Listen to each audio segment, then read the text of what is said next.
Number 10.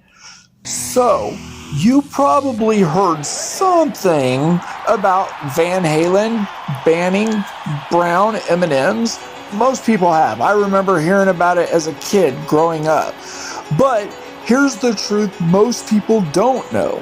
Their contract had insanely specific technical requirements for stage setups, power loads, rigging, weight capacities, because they knew getting it wrong could literally kill people.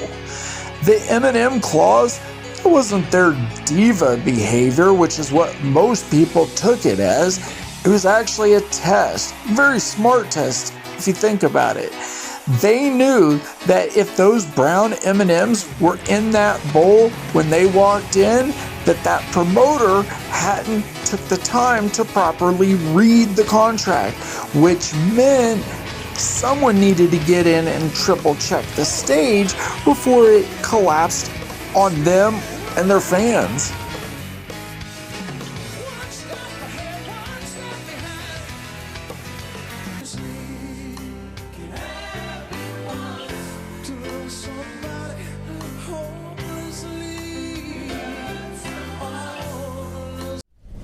Number 9, Terry Reid. Arguably one of the best voices in British rock. He gets a call from Jimmy Page in 1968. Page says, "Hey, I want you to come be the singer for my new band." Reid tells him no. He was already booked to tour with the Stones. Couldn't do it. Instead, he says, "Why don't you check out Robert Plant and John Bonham?" So, if you think about it in a weird way, we kind of owe Reid for the Zeppelin lineup we all know today. Number 8. Okay, guys, this one's brutal. After vocalist Dead tragically took his own life, guitarist Euronymous allegedly took fragments from his skull, then made them into necklaces and actually gave them to people in the scene. Now, the whole stew rumor that's been floating around, that one's probably fake. But those skull necklaces, oh no, those absolutely existed. There's proof, and they've even shown up at auctions decades later. That's metal and totally messed up. Number 7. In 80s Brazil, metal bands weren't rolling in cash, so what did some of them do? They used real human bones on stage. We're talking tibias, femurs, skulls, sometimes as mic stands, sometimes as even drumsticks.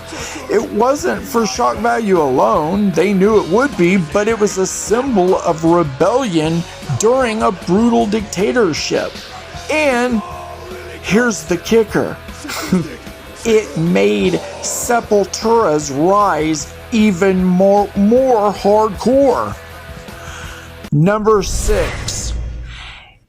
In 89, Jeff Becerra, the voice of Possessed, was robbed and shot twice. One bullet went through his chest and shattered his spine.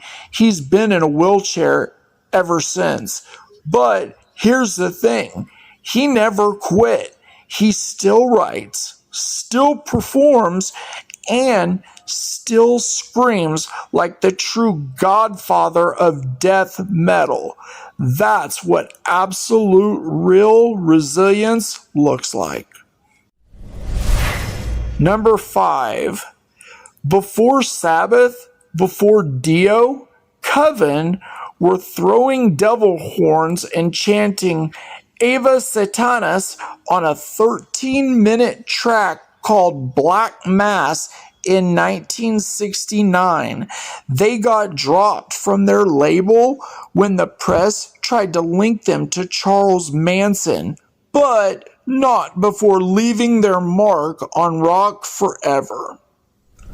Number 4.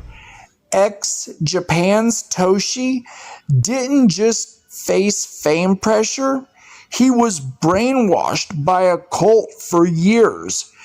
They controlled everything. They controlled his career. They controlled his money. They controlled his personal life. Everybody he met, everybody he talked to. Add all that into everything, and the fact that the band's history is scarred by multiple suicides and all this tragedy, it's an absolute miracle they're still able to make music today. That's a true testament. Number 3, Stay Hungry made Twisted Sister superstars, but it actually almost destroyed them. Behind the scenes, resentment brewed. Some members even secretly hoped the album would flop so that Dee Snider wouldn't get all the spotlight. They were tired of that.